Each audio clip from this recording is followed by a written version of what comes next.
Hello, class. Okay, this is the quiz 4 review. This is our second major quiz and this is on standard 2. This is going to cover factoring and graphing polynomial functions. Okay, so the first part is factoring. So this first problem says factor completely and solve if possible.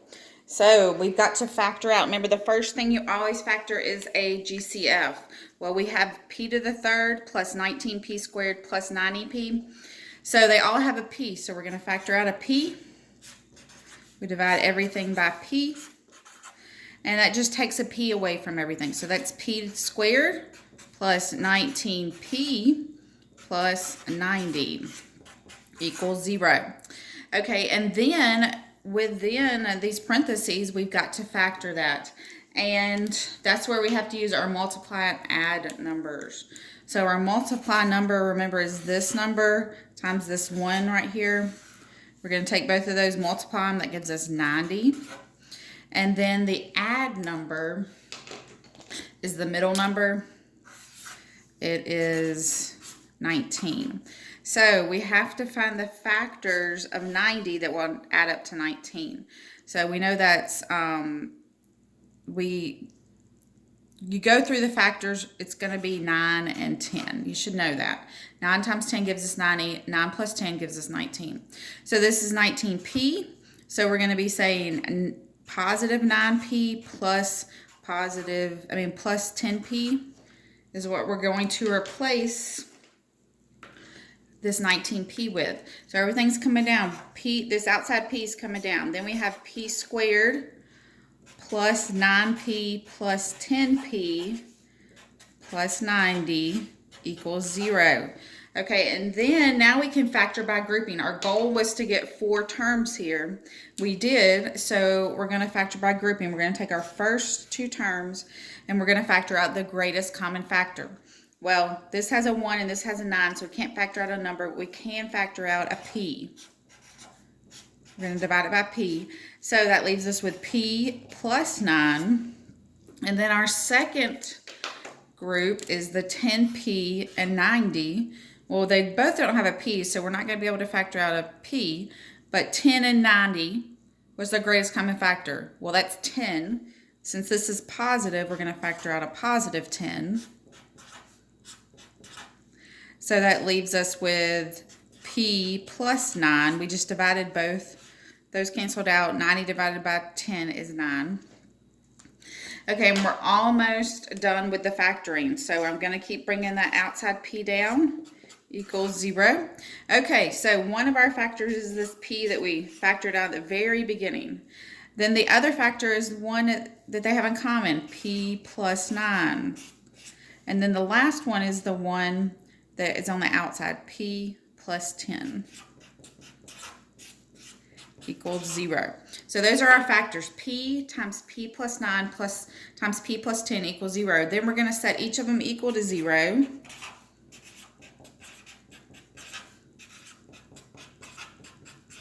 And solve. So p equals 0 is one of our factors. And then we're going to subtract 9. So that's p equals negative 9. And then subtract 10. P equals negative 10. So our 3 solutions, and this is where the graph would cross the x-axis, is at p at 0, negative 9, and negative 10. Okay, let's go on to the next one. The next one is another factoring problem. Okay, this time we have x to the third minus 16x equals 0. So we need to factor out a GCF. They both have x's, so we're going to factor out the most x's they have in common. Well, this one has 3, this one has 1, so we're going to factor out 1x. We divide both of them by x. X to the third divided by x is x squared. Negative 16x divided by x is negative 16. Okay, so then within our parentheses, we have to factor that. Well, this is not This does not have 3 terms like we had in the previous problem. It just has 2 terms, and this is what we call a special case. Remember, this is a difference of squares. We have a perfect square in x squared, a perfect square in 16, and then we're subtracting it. That's the difference. So we take the square root of both of our perfect squares. Well, the square root of x is x. That's going to be our first term. And the square root of 16 is 4. And then we have one's positive and one's negative. Okay, that's where we factored x squared minus 16. That's the difference of squares. We bring down the x that we had before, and now it's factored. It's a shortcut. Special case. Now, so our factors are x, x plus 4, and x minus 4. So we're going to set each of those equal to 0. Oops.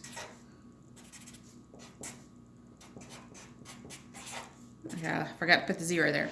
Okay, so x equals 0 is one term. We subtract 4 here to solve for x. That's going to be negative 4. And then we add 4 here. And that's going to be positive 4. So our solutions are 0, negative 4, and positive 4. Okay, another factoring problem. And we have 2a to the third plus 14a squared plus 24a equals 0. So again, we've got to factor out a greatest common factor. Well, they all have a's, so we're never going to take the smallest number, which is just 1a, out. But look, we all have numbers too. So it's 2, 14, and 24. What's the greatest common factor of 2, 14, and 24? That means the biggest number that's going to divide into all of them. Well, that's got to be 2. So we're going to factor out 2a.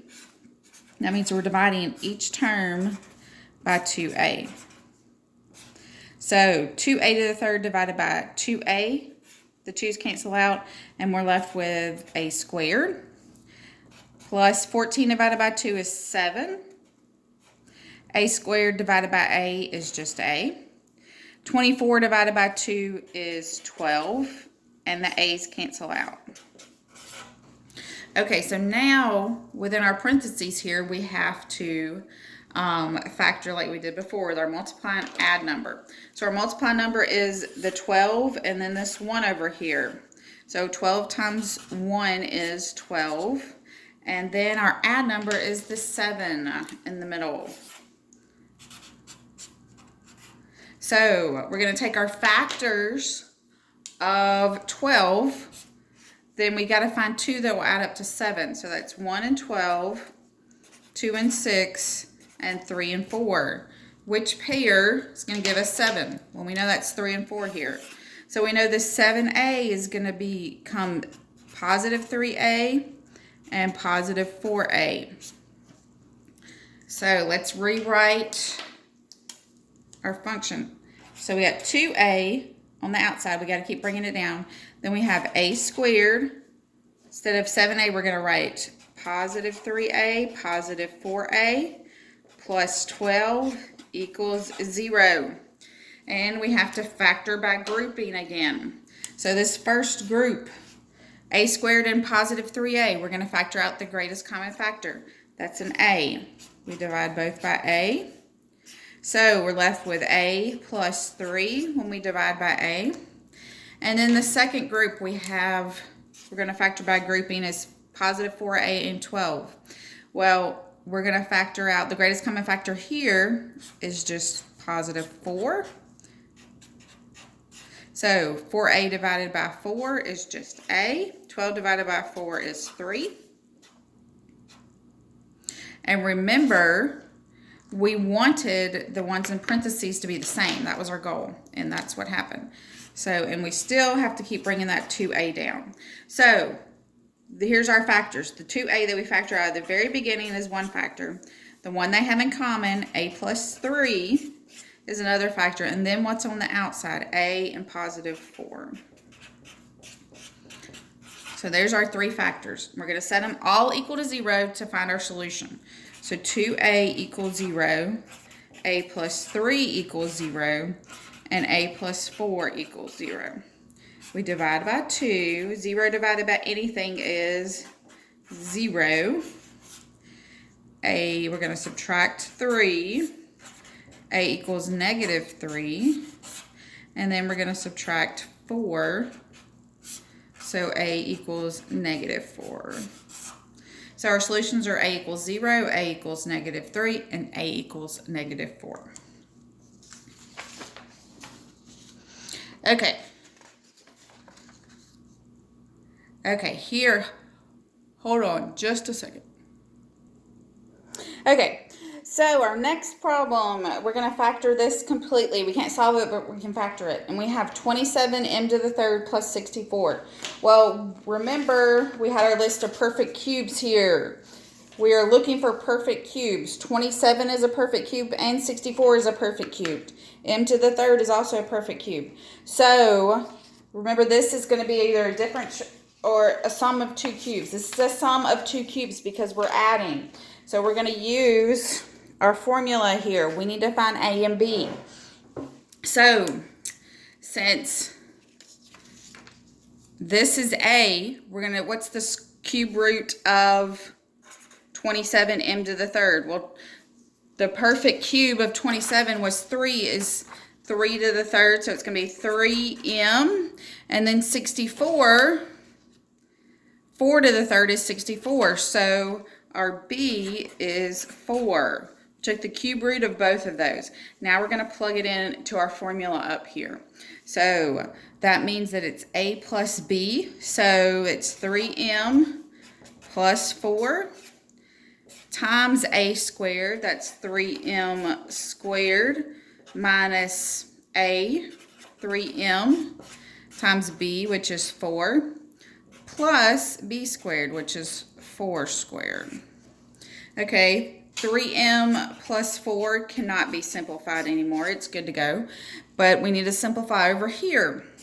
So 3m squared. 3 squared is 9.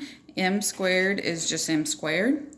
Minus 3m times 4. 3 times 4 is 12m. And then plus 4 squared, which is 16. So this is a difference of two cubes factored. Okay, our next problem, number 5, let me get it, is we need to factor this. It's not an equation, so we can't solve it. So it's 8x to the third minus 125. So again, we've got some perfect cubes here. 8 is a perfect cube, and 125 is a perfect cube. 8 is the perfect cube of 2.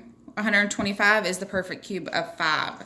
So this is how we're going to determine our A and our B, because this time we are dealing with a difference of two cubes.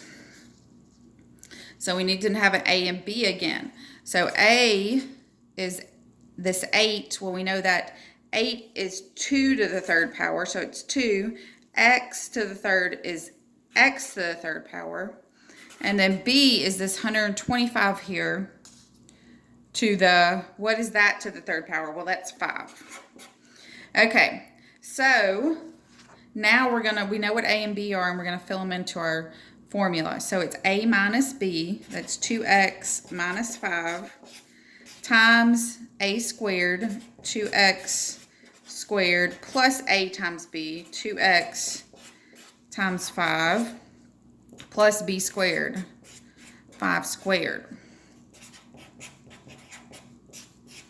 So 2x squared, 2 squared is 4, x squared is x squared, 2x times 5 is 10x, and then 5 squared is 25.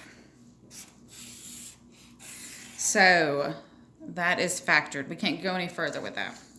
Okay, so that's the last factoring problem. The next problem, number 6, is when we're sketching the graph of the function. So actually, I'm probably just going to do probably 2 of these. There's 4 of them, but I'm not going to do, they all kind of work the same way. So I think I'm going to do 2 and then stop. So we've got to fill in our table. Remember, filling in the table is mainly, we're going to use the calculator mainly for filling in the table. So I'm going to show you how I'm going to put it in the calculator, and then I'm going to put all these in. So we're saying we want to find f of -3. So that's -3 to the 4th minus 3 times -3 squared minus 2 times -3 plus 3. I plugged in -3 anywhere there was an x. And then I'm just going to put all this in my calculator. For this part, this -3 to the 4th, you're going to do -3 in parentheses, that upside down V, and then 4. So, bear with me while I put in the calculator.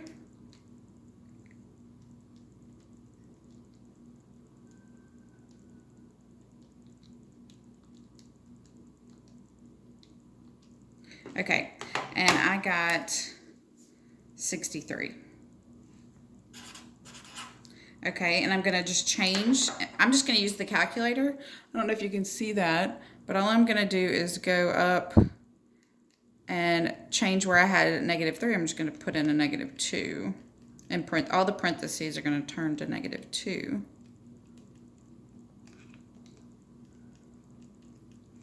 Okay, and that's going to give us 11.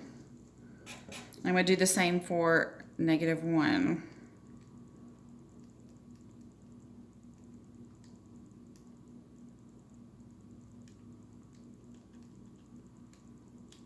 That's 3.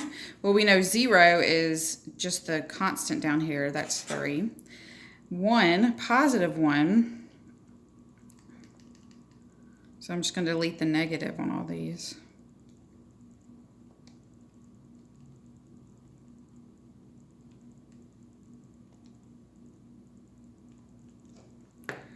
Now that's -1.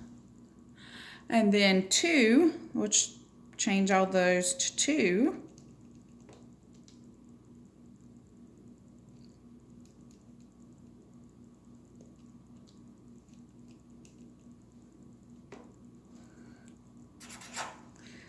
So that's 3. And then we're going to change all the 2's to 3, and that'll be the last point.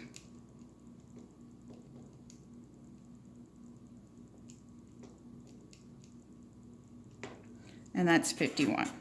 Okay, so we filled in our table, and we're going to graph these. So for my graph, we're not going to be able to fit all of these in here because I only went 5 up, down, left, and right.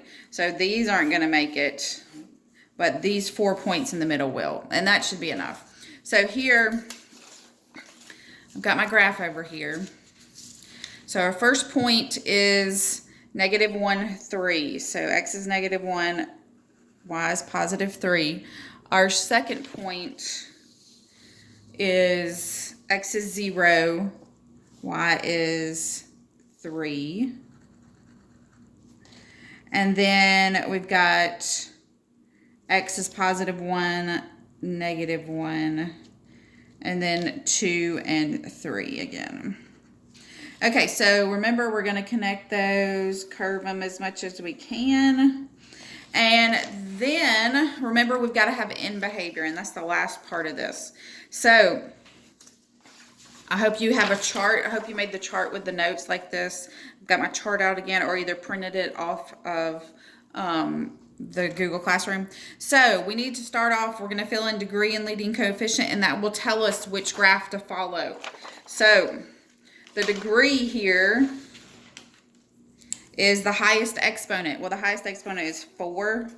So, and remember we want to know if it's odd or even. So that's even. And then our leading coefficient is this 1 here. Is it positive or negative? Well, it's a 1 and it's positive. So we're going to take both of these to our chart. And our chart, we're looking for even and positive. Well, the evens are on the bottom and positive is over here in the bottom left. So we know that for our graph, both end behaviors are going to keep going up. They're going positive. So that means as x goes to negative infinity over here, well, y is going to positive infinity. And as x goes to positive infinity over here, y is going to positive infinity. I will tell you on the quiz, you're not going to have to fill in all this, but you are going to need this chart to know what kind of end behavior to pick from. So we know it's going to kind of curl up like that, and I'm just going to trace the rest of it and curl up like that. So as for the end behavior, As x goes to negative infinity, well, y is going to positive infinity because y is going up both times. So when x goes to positive infinity, y is going to positive infinity. So remember to use this chart.